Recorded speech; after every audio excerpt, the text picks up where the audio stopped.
Hello, everyone. We're going to have more people joining as we go. I was going to say good morning, but it's definitely kind of afternoon, midday situation, isn't it? Hi, Joanne. Hi, Michelle. Hi, Mara. You've got myself, Hannah, and Leah here. We're just going to wait we've had over 70 people sign up. So we're just going to let people come on in. I was going to say mingle, but obviously not quite mingle. And then we will get going. But for those of you who are already in here, if we could start, if you just maybe pop your name into the chat that we've had, your name, where you're calling in from, and where you currently work. If you want to share that as well, would just be fab. Be fab to know where we've got people calling in from. So I know we have people from all over sign up. So that would be a glorious start. And can I just get a thumbs up that people can hear me? Because sometimes, it feels like you're great speaking into the void. Fab. Love it. Thank you. And yeah, we will be recording this session. FYI, we'd love to see your faces if you're up for it, because it's always nicer to see people on camera. But if you have to turn it off at any point, no offense taken. That's absolutely fine.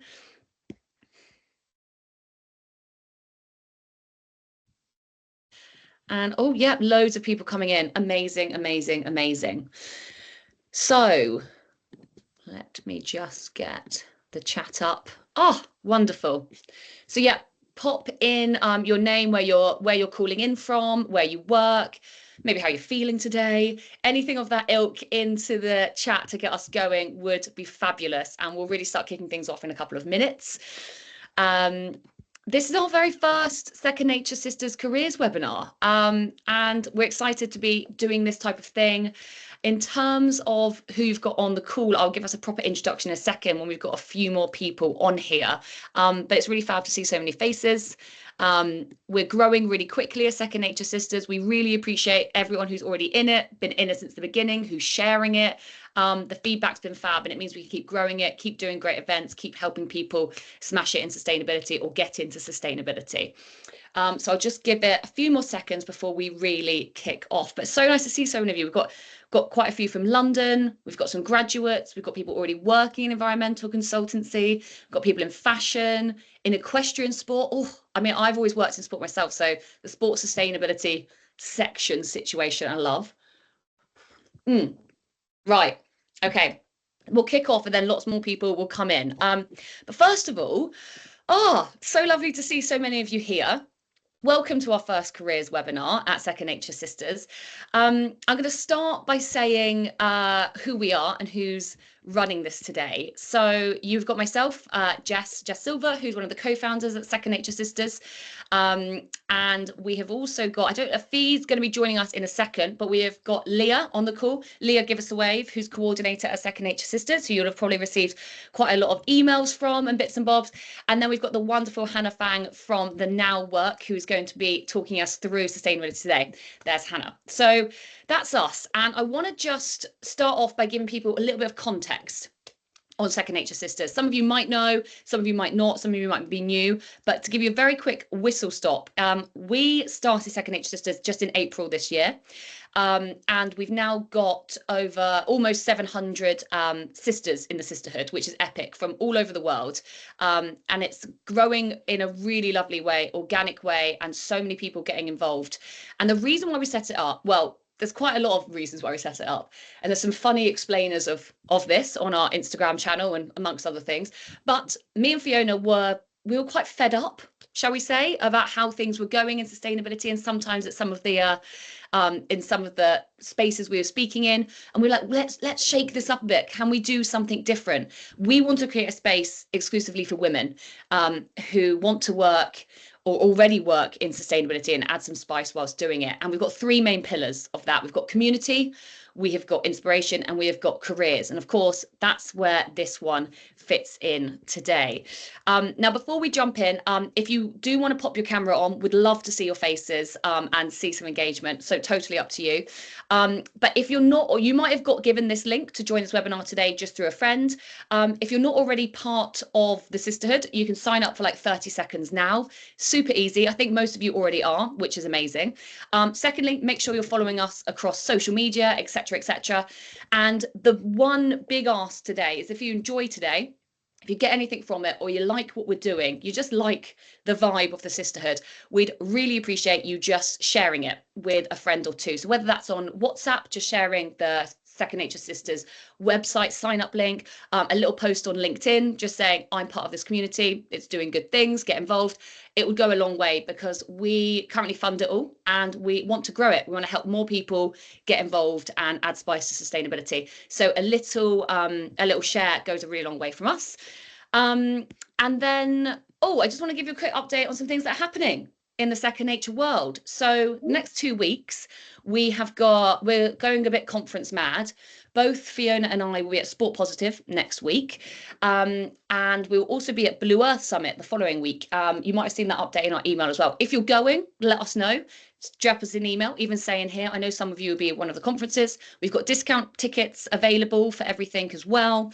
So yeah, it'll be lovely to see some of you there. And then I also just want to give a quick announcement. We're not actually announcing this till next week, but as we've got a lovely, wonderful, slightly captive audience ahead of us here, we thought we would share with you something spicy that's coming up. And that is COP. Now, whether you are a COP in or COP out of the big climate change conference, it is important that it's doing some good things. So to give you some context, myself and my two co-founders at Carbon Jacked are going to Azerbaijan to the climate change conference, but without flying. So it's going to take us over 2 weeks. We're going to go through 10 countries. It's like 3,400 miles, and we're doing a lot of content and whatnot on the way. It's pretty mad. We've done some of these things before, but this is the maddest. But when at COP, the thing that we're launching is our Second Nature Sisters interview series, which we're really excited about, where we can shine a light on leading women in business and sustainability and show how they are leading the way and spicing things up. So if you are going to be at COP, or if you know of someone who will be at COP who you think would be a wonderful person to be included in this interview series, or if there's someone who you think you would love to hear from, we're going to be doing some short, spicy, fun interviews with them, and then bringing you all the content and stories as well. So that's COP happening. And the final thing I'm going to say before we jump into careers is, if you personally work in partnerships, or if you know of any brands or interesting companies who you think we should talk to, then please let us know, because we are currently in the market for the right sponsors to help us supercharge the sisterhood, to help us keep doing more wonderful things. So if you've got any brand contacts, then let us know. Leah is currently very busy putting all the things in the chat that we've spoken about. So our email address is there and everything else. But anyway, enough from me, enough about all the other stuff that's going on in Second Nature. We're here to talk about how to get a job in sustainability.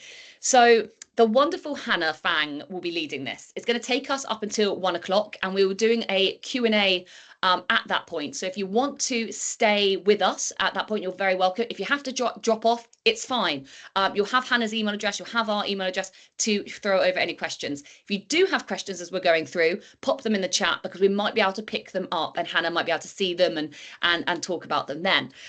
But basically, I will pass over to Hannah now, who will give a wonderful introduction. And yeah, we're basically here to help women succeed in the sector, to transition into it. And we'll be discussing the types of jobs and careers available and how you can get started. So Hannah, over to you. Hi, everyone. Thanks so much, Jess. Very happy and excited to be here. I've been working in the sustainability space for around 10 years now. And I would say, since starting the Now Work 2 years ago, how to start working in sustainability is probably the question I get asked most. So very happy to share the insights that I have on this with you. It sounds like, from what I'm seeing in the chat, there's a good mix of people who don't yet work in the space, do already work in the space, but might be looking for a career transition, or maybe you're kind of like on your way in your career and want to come over to the more sustainability and social impact side of things. So hopefully what I'll share today will be helpful. But yeah, as Jess said, do also feel free to get in touch if you have more specific questions. So yeah, let's dive in. I'll start by telling you a little bit more about the Now Work, just for context, so you know the perspective I'm coming from. So we're a mission-led business here to connect world-changing people to world-changing work. So what that means is we help organizations to accelerate the transition to a sustainable future by connecting them with an inspired, informed, and highly skilled sustainability talent network. And over the course of the last 2 years, we've discovered what really seems to be working well when it comes to working in this space. And we started it because we found that working in sustainability wasn't very sustainable for a lot of the people working here. So either people left their jobs because their life situation changed. So maybe they became a carer or a parent and kind of the 9 to 5 wasn't working for them anymore, or they were incredibly burnt out and had to leave their jobs and we're looking for new ways of working. So that's why we wanted to start this network of independent sustainability experts, because obviously all the work still needs to get done, but we just needed to reimagine new ways of going about it. At the same time, we also saw from our client side of things, they might be struggling because they're under-resourced and they're on the verge of burnout as well. So we work with them as well to help design their team structures and cultures, as well as get their leadership on board in order to unlock more for them so they can actually drive the change and impact that they're so passionate about. Just want to double check. Can someone thumbs up me if you can see my screen? Just want to double check. Okay, amazing. Thank you. And so for us, we've kind of uncovered that the way that we work in sustainability is also a sustainability solution in and of itself. If we're an industry filled with individuals who are super burned out and operating from a sense of like in a survival state, we actually can't come up with the creative, innovative solutions that the world needs. So we really believe crafting new ways of work and looking at team culture and design is a crucial sustainability solution as well. We work with a huge range of organizations, big corporates, NGOs, nonprofits. Mostly working with their sustainability teams, but sometimes with their commercial teams and marketing teams. So we're really honed in on what is the work that needs to get done in the space and how can we match them with the right talent to deliver the work at the right time. So to dive into the actual meat of what I want to be talking about today, LinkedIn released a green skills report, I think 2 weeks ago, with their latest data of what they were seeing on their platform. And they've identified that by 2050, there will be twice as many jobs requiring green skills as people qualified to fill them. So if you're not yet in the sustainability space and are looking for a future-proof career, there is so much demand, but not enough skilled people to be able to deliver it. So it's such an exciting time to get into this space if you're not already here. And so what I want to talk to you about today is where I think the big opportunities are, how to talk about and frame your existing experience, as well as how to get some experience under your belt already. So you're really well set up to be an easy yes in terms of being a candidate applying for jobs. So in this report, I would definitely recommend go to check it out. One of the things that I loved about it is it included the most in-demand green jobs across different markets. It sounds like a lot of people on this call today are in the UK, but they have kind of their biggest markets within this. So they have the most in-demand green jobs, which I think is so interesting. So this is where they're seeing a huge influx in demand. And so something that they also shared in the report, that in the UK specifically, there was a 46% increase in the amount of green jobs listed on LinkedIn in the past year. That is a huge jump. The average job market has growth of 12%, but in green jobs, they saw 46% increase. So this is a massive opportunity for folks who want to get into this space. The jobs are out there and we need to look at how are we aligning the skills that we have with what the future is calling for. So that's my first tip or piece of advice: align your skills with what the future needs.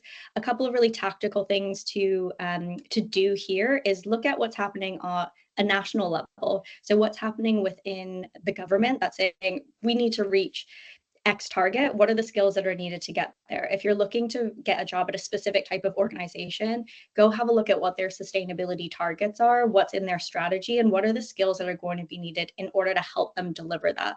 Those types of jobs are the ones that are going to be coming into the market increasingly. So if you can have a look about where the markets are moving and understanding the skills to get there, that will really set you up, especially if you're at the beginning of your career and looking at what's the trajectory I want to go in.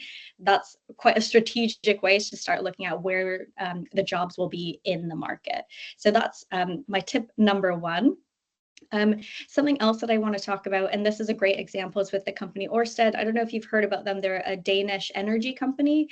So they were originally an oil company, and they have retrained all of their workers to become wind turbine producers, which is amazing. So they were very forward thinking and looking at, again, where is the market going and how do we need to show up as an organization? And they've invested the time and resource to retrain the entire workforce in being able to deliver on that. So they're bringing everyone along with them.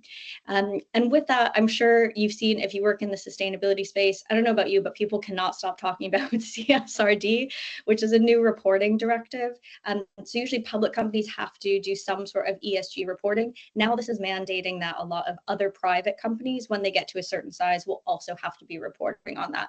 And what we're seeing within our network is clients are coming to us asking for support on CSRD. And a lot of the people within our networks who are able to do this kind of detailed reporting actually come from backgrounds in accounting or in compliance. And so with this one, I think something that I want to kind of encourage you to do is look at the skill sets that you already have and how they might be able to lend themselves to the green economy. So another great example in here is the eco design for sustainable products. So that's looking at the materials that an organization is using, as well as their plans to make them what's the kind of end of life for them as well. And they're also introducing that products made in the EU have to have a digital product passport. So again, that's looking at skill sets in product design and understanding materials and understanding circular business models.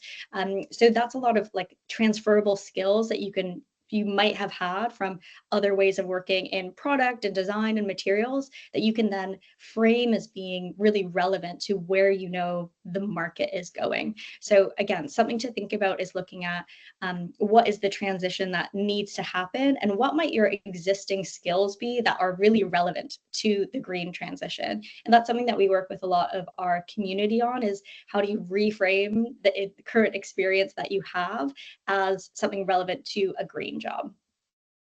So that's my second point and piece of advice for you, is looking at how to frame your skills as green economy adjacent. And just to double click on this a little bit more, I'd love to share some resume do's and don'ts that I found to be really helpful.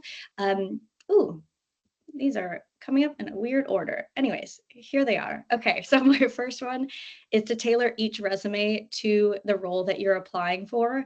I know that this is super annoying to have to do, but it is highly effective. I also learned from speaking at someone at LinkedIn that companies have technologies that can quickly scan resumes and look for key words that are in your resume and see how that matches to the job spec. So what my recommendation would be is really have a deep dive look at what's in the job spec and see how you can tweak the language within your resume and within your experience to align more clearly with what's in the job spec. So that'll just almost help you get a step up if a company uses that kind of technology. And it's also just showing that you speak their language as well, which is super helpful. The next one is highlight impact, not just responsibility. So for example, if you needed to say whatever you were responsible for, you had to deliver your company's impact report. Look at what was happening before you delivered that and then what happened after you delivered that. So even if you're not currently working in sustainability, a friend of mine runs operations for a startup that she works at, and she helped move the company to start composting. So she did the whole application for their office to start introducing composting. So what that meant for her is she could then see there was a clear drop in the amount of waste that they were bringing to landfill. So for example, they went from 2 bags of garbage going to landfill to 1 bag because she had introduced composting. So that's a 50% reduction as a result of the work that she did. So thinking not just the task, but what the result was and the impact was. I think that's something that a lot of sustainability roles and hiring managers really look for. So that's my next tip. The next one, show passion and dedication. So even if you don't already work in sustainability or in the space, are there volunteer opportunities that you can do that show your interest in the space? What are you posting online that shows that you're passionate about these topics? Another tip from a LinkedIn advisor is make sure if you're applying for a job that you follow that organization on LinkedIn, that you're connected with people who work there and you're actually engaging with their posts. Again, that helps with the algorithm. So another kind of quick tip for that. And finally, use action-oriented language. So instead of saying, for example, I was responsible for delivering this strategy, say that you led the delivery of this strategy. So again, just like really being proactive, I think that's something else that sustainability really looks for. Obviously, there's so much work to do in order to solve these big old challenges that we're all facing. So really, just framing yourself as someone who's really action oriented, I think can be really helpful. Okay, resume don'ts. Again, what's up with this formatting? Anyways, here they are. Okay, so first one is don't overload on jargon. If you work in the space, you know that sustainability is, jargon heavy. And we have just like about a million acronyms in here. I think for this one, what I would say is don't over jargon your resume to prove that you know what you're talking about. Often the people who are looking at resumes initially aren't necessarily the sustainability folks. It might be an HR team. So again, don't dive like super deeply into that. Just be really clear in your communications. I think that's something else that I always like to say is make their job, the hiring manager's job, as easy as possible. So just be super clear and just straightforward with what your experience is, what the impact was. Don't need to dive into like super sustainability jargony stuff. And then I guess similar to one of my first points, don't use generic job descriptions on your resume. Again, talk about the impact that you had, really specifically like what you did that was relevant to the job that you're applying for. So include as much detail as possible and get into as many specifics as possible as your unique contribution. Next one is don't neglect your soft skills. What I find in the sustainability space is being a really clear communicator, having some public speaking skills, and being really good at stakeholder management and engagement are absolutely crucial. So if you can highlight your soft skills just as much as the more technical or hard skills, I think that's really valuable to include in your resume if you're applying for a sustainability job. And the last one that I just wanted to note is to not let gaps go unexplained. I know it's so much more normal to have gaps in your career, whether that's for mental health, whether that's for having a kid, whether that's for traveling. What I've just found is that if you just are clear upfront about what that was, then there's no need for them to be asking questions, but you want to own kind of your story and your narrative. So I would include some of the things that you may have learned from however you spent that time during that gap, or just include it in there so that it's clear for them, what your timeline has been. I even had last week, I gave a similar presentation. I had someone ask how to frame a gap they had in their career when they had just moved house and they were focused on how to make their own home like a zero waste home. And that is like really useful skills to have. They started also consulting for their friends on how to do that as well. So we worked together to look at how do you actually frame that as like really useful experience for the job that she was applying for, rather than, oh, I wasn't working at that time.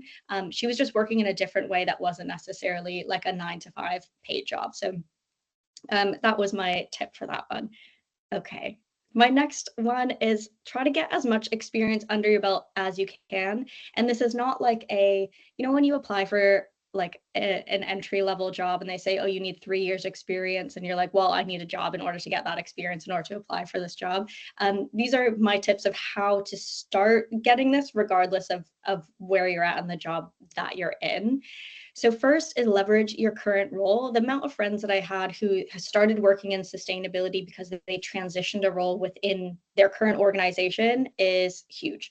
So this, for example, is looking at, does your organization already have a sustainability team? And if so, can you get in touch with them, understand what they are working on and how you might be able to support them? I know for us, so many of our clients who are in-house sustainability teams, they have their strategies and now they're working to operationalize them, which means bringing it to every other department within their business. So if you can be a champion within your existing team for sustainability, I have no doubt that they would find that incredibly helpful.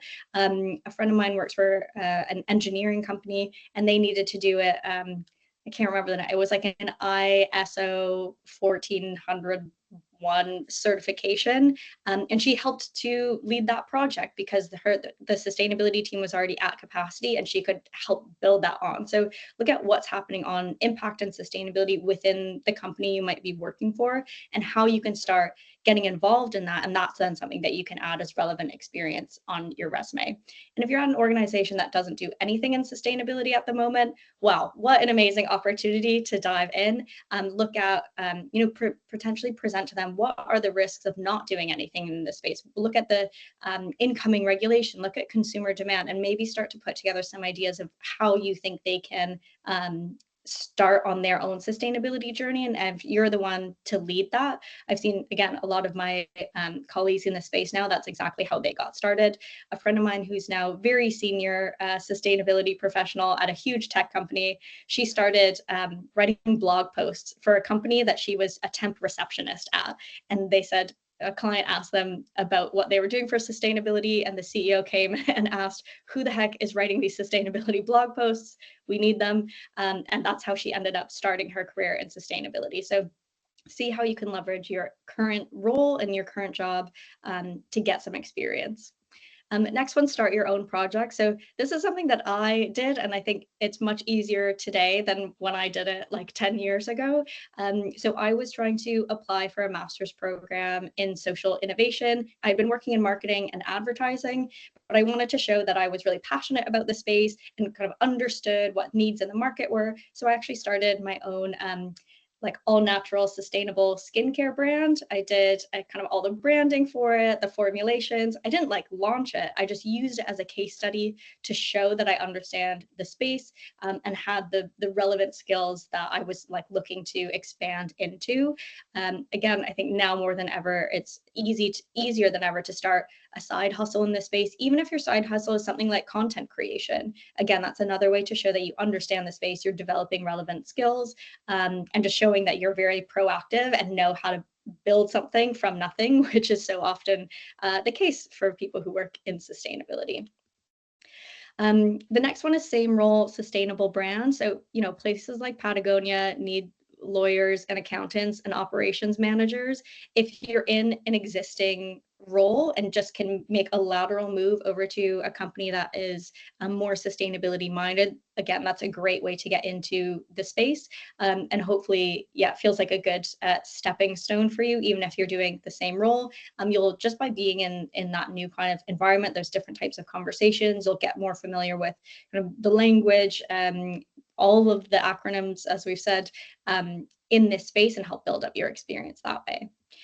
And then finally, further education. So I personally don't think this is necessary to do, but if you do feel like you want to get some certifications or diploma or even another degree to hone in on your experience, that can be super helpful to do. To be honest, that's what I did. So again, my background was in marketing and advertising, and I wanted to shift looking at how do I use those skills for positive impact.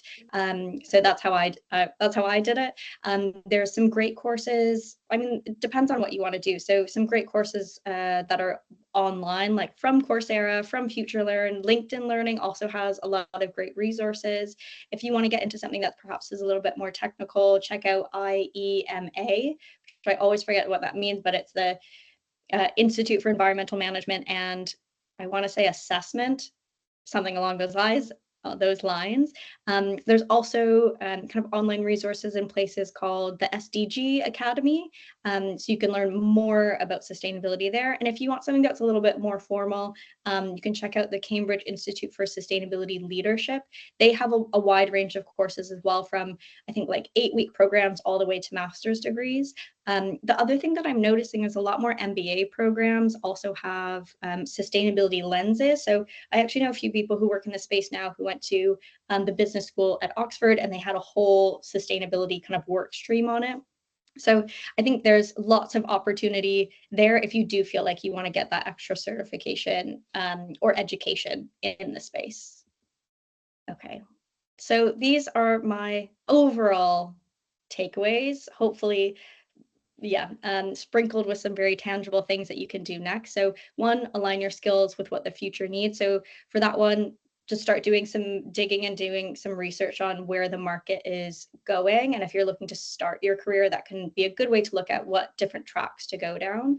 If you're already kind of down the line with your career, look at how you can reframe existing skills that you have as relevant to the green economy. Again, a great way to do that is look at what are the job specs in the space and how can you just translate or reframe or reposition what you're already doing as similar to that. And finally, just get some experience under your belt so you have some projects and some living kind of work experience to speak to on your resume and in interviews as well. I think that's all I have for you. Yes, and I was just going to also add, if you are looking for jobs and roles, definitely get in touch with us at the Now Work. I know Second Nature Sisters also has launched a jobs board, which is amazing. Make sure to also check out Green Jobs Board. They're a US-based company, but I think they have jobs from around the world. And another organization that I just learned about last week is one called Green Works. So green work, but with an X at the end. And they're focused on, I don't know how to say it, more like, I guess they would be considered almost like blue collar jobs, but if looking at like solar panel installation, heat pump installation, which turns out to be like unbelievably lucrative. So if you're interested in that kind of work, definitely check out Green Works. They're doing some really interesting stuff, and they can also help you retrain and upskill in those more technical skills that are needed for jobs like that.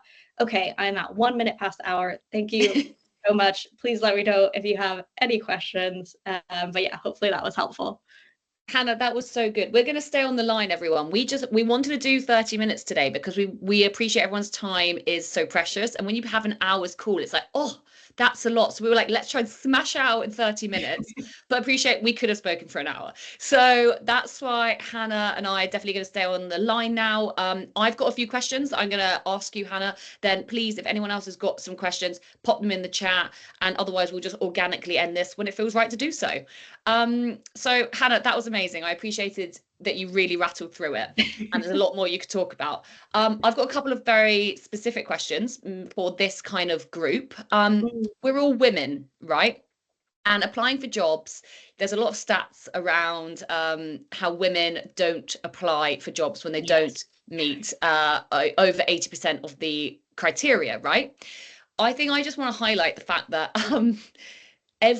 almost everyone in sustainability is almost like underqualified. Okay. And by that, I mean, sustainability is a relatively new sector. I think we can agree, Hannah, can't we? And so like, you probably don't feel like you've got enough maybe to offer or to get said job. But I kind of just want to give you the confidence that you do, or at least it's bloody well worth a shot, because I can guarantee lots of the men are applying, even if they don't have any more skills or qualifications than you do. But I think it's quite easy in sustainability to feel a bit scared that you're not qualified enough. But I just want to say that everyone kind of feels like that in the space because it's a rapidly growing area. So Hannah, I don't know if you can add to that as well. Definitely. That's such a good point. Thank you for bringing that up. I think that is so true. We are all making it up. And as you say, especially, I mean, my kind of space is in the corporate sustainability space. Business has been run in a certain way for the last 100 years or so. And the whole point of working in sustainability in the corporate space is looking at how do businesses need to transition, how they operate, what their models are, what their products are, how they're building them, what's in their supply chain. And so this is all new. You're 100% right. We're all making it up. There's obviously a lot of kind of ways of working and thinking about approaching these problems from other examples, like from other indigenous cultures who knew how to operate and work in a way that was so much more aligned with how our natural world operates. There is a lot to pull from, but as you say, in this space, this is new. All of these jobs are new. And I think that's something that really hopefully came through with some of the insights from LinkedIn about there's so many new jobs being created. And it's not necessarily that we don't have the skills. It's like how are we all upskilling and up leveling and being in a mindset of it's like constant learning and development, and that's like from all of us who work in this space. I know, again, to go back to CSRD, which is this new reporting directive, that's a new thing that hundreds of companies will have to do, and no one's ever done it before. So it is really about like everyone's experimenting, everyone's learning how to do this stuff. So I think as well, it's a great opportunity. It's a great space to get into because we need people who have transferable skills, who are creative and open-minded, who know how to kind of take on challenges that have never been approached before. So again, really lean into looking at just progress that you've made before in other work, ways that you've creatively problem solved, just like, general problem solving is a huge skill set. And being able to prove that you can do that is definitely something that I think is valuable in this space. But 1,000%, even if you just apply, there's no harm in applying. It'll be like good experience anyways to practice reframing your skills, and just as you said in the chat as well, see if you can get in touch with the people at that organization that you're applying for. Understand like what has their journey been so far. Do as much digging as you can into them, just to show that you're interested, and also that you like want to help them achieve the things that they want to be achieving as well. I think that's what every sustainability team is working so hard to do. Definitely. Have we got any questions from anyone on the call at the moment? Maybe put your hand up or just unmute yourself and ask the question if you fancy it.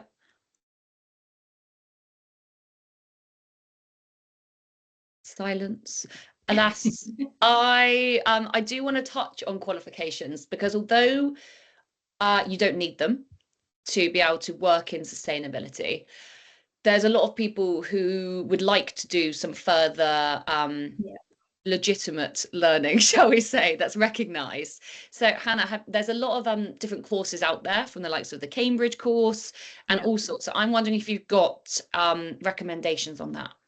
Yes, so definitely, I think even for myself, like just it gave me more confidence when I felt like I had some of those kind of like a degree under my belt in this space. So definitely the Cambridge one is great. I would also say it probably depends what area of sustainability you want to go into. So again, if you want to do something that's a little bit more technical, check out IEMA. I know that Cambridge has loads as well from a little bit more on the business side of things. The RSA also has a lot of great resources and courses and memberships as well. I'm trying to think what other ones off the top of my head. A lot of the, if you look into stuff like B Corp and being a B leader, that's also another great option for you. I think it does help you get a lot more confidence. They're also like really good for building up your network as well. If you go down that route, just meeting the other people within the course, meeting the teachers and professors, they also have really good networks as well to tap into. The other thing that I would just say that I missed saying, which is like go to as many sustainability events as you can. That's what I like used to do all the time, is like just go out and network, make new connections in this space. Just like from chatting with people, you'll understand their routes into sustainability as well. And everyone's path, like no one seems to have a linear path in sustainability. As Jess said, this is all relatively new. So it's not like, there's one kind of single track to go down. So just meeting and chatting with people who work in the space and understanding their career trajectories is really helpful. Oh, I can just see someone's added another one in the chat. Oh, Tara do, that's awesome. Yeah, Sissel is great. Cool. Yeah, if anyone else has any that they've done or seen, yeah, drop them in. Would love to hear more. Yeah, and I would just say on top of that as well, like sustainability is a very far reaching, you can look at sustainability in so many different ways. So that you might know that you want to work in sustainability, but maybe try and tap into exactly what kind of, gets you going, because then you can be more passionate about it. You can really be quite specific with the jobs you go for. For example, if it's like the nature aspect of it, then that's a specific realm. If it's about operations of businesses, there's just so many different. So I think try and work out exactly what like resonates with you, because then you're going to have more impact in the long run. You're going to be happy with what you're doing. That's more just an overview of how I approach things and projects. But I think if you can be as true to yourself as you can in this space, then you will fly. Totally. That's such a great point. And I think if for folks who want to get more into the creative side of things, there's a lot of great networks there specifically. So organizations like Clean Creatives, Creatives for Climate, and Purpose Disruptors are great if you potentially come from, a more creative background, advertising, marketing, comms. They are a great resources if you want to do that. As Jess said, maybe you want to go more into the operation side of things. Maybe it's more the business side of things. So there's so many tracks to go down. And I don't know who originally said this. I feel like a million people have said it, but every job needs to be a climate job. So also think about whatever your skill set is and whatever you're passionate about. Maybe you love accounting. Amazing. Like we need carbon accountants. We need people who understand finance and investment working in this space. So yeah, tap into whatever you feel like is your kind of love and your skill set and what you want to be doing. And that will be a job relevant for the green economy. And just on that, before we start wrapping up, is that you might not know exactly which area it is, and you're kind of just dipping your toe in, or you're maybe a recent graduate and you're like, I know I want to work in purpose, but I don't know what that is. Now, with the sisterhood, you're all part of the private LinkedIn group, right? There are almost 600 members within that. Majority of people already work in sustainability in some way. Have a look through who is on there. If their job sounds interesting, drop them a message. Say you're also part of Second Nature Sisters. You'd love just a 10-minute chat to pick their brains on what they do, if it'd be a good fit for you, all of that type of thing. Because what I found, and the reason why we set this up, is because well, any job can be lonely, but sustainability can be really lonely. But I really love working with women. I love it. And generally we really help each other out. So, why not reach out to people and just try and have a little chit chat here and there. And as Hannah said, more importantly, like than anything, is that every job does need to contain sustainability in some way. So even if you are in a job at the moment and it's nothing to do with sustainability, there must be something going on in your work, or if there's not in your organization going to sustainability, then you can start it, and that is the main thing, trying to incorporate it where you are. And if you are really unhappy in your job, I just would suggest, life's too short, and do explore other avenues or how you can shift and move it to make sure you are happier. Totally agree. And like you will be happier, and also the world like desperately needs it. We need everyone kind of putting our time, energy, passion towards solving these big problems. So yeah, huge encouragement from me as well to just get started in whatever way, shape, or form makes sense for you. And again, if you want to chat through what that might look like for you, if you're still feeling a little bit overwhelmed and confused about where to start, definitely get in touch. Yeah, and I would say I thought I had a really good point. It might have got out of my head. But it was about oh yeah, I'm really sorry it's gone. It's gonna be great as well, but maybe it'll come later. I sent an email. But I just think that was it. Right, sustainability jobs and pay. Okay, so lots of people are maybe stuck in a certain job because you've been on like a bit of a ladder structure, and you're in a very like lovely financial position with what you're currently being paid. Sustainability jobs often don't pay the best, okay, to begin with, because any job which if it's charity work or if it's doing something really good, often doesn't pay that well, okay. So but I know we all need to live and we all need to earn money, so and you can't live just off the goodness in your heart often, okay. But what I will say is that you may take a pay cut to begin with, and this is, you know, just an example, but at the sustainability level you go in, but because of the growth of sustainability and the trajectory of where these jobs are going and how more and more companies are having the likes of C-suite now as sustainability. Take Fiona, co-founder of Second Nature. She is Chief Purpose Officer at SailGP. Okay, so it's like sustainability is going in at the top now, and so you need to start in a, you know, in a mid-management or wherever in sustainability, but the growth trajectory and therefore the finances that can come from that as well are huge, because commercially and operationally all businesses have to tap into this. So it might mean, I just want to say that like it could be worth it in the long run anyway if you don't see the salary you want to begin with. I totally agree. And I can't remember the exact number off the top of my head, but this was also in the LinkedIn report that I mentioned. They did say in the future, green jobs, I think they said something like have a 56% higher salary rate than the average job on LinkedIn. So for sure, totally hear you. Right now, sustainability isn't always the most well paid, but it is moving in that way because that's where the market will have to go. So if you can get started sooner rather than later, I think it's a really positive trajectory in terms of how crucial this market or green jobs and green skills will be in the future. So yeah, agree with you on that one, Jess. Very happy you remembered it. No worries at all. I think we'll probably wrap up here unless anyone else has got any other questions. We've seen some really lovely messages coming in saying this has been really motivating for when you're feeling a bit stuck. There's some great tips in there. And I know we've in a way only scratched the surface, and lots of you, well, everyone's at a different stage of their sustainability journey. Okay, so I know that not all of it would have been relevant for every single person. Hopefully you've had something which is useful. Please let us know if it has been useful. We'd love feedback. Please do share about the sisterhood with any friends that you've got. We will be sharing a wrap-up email after this. And I just want to say, yeah, keep trying, keep looking for jobs. Check out our jobs board. If you do apply for anything, let us know. Yeah, and keep adding a bit of spice and not being afraid to go after what you want. Let's do it. Thanks so much. Thank you, everyone. Lovely to see you all. Thanks so much for joining. Have a lovely rest of your day and see some of you soon. Yeah, wonderful. Thank you so much, sisters. Bye. Bye.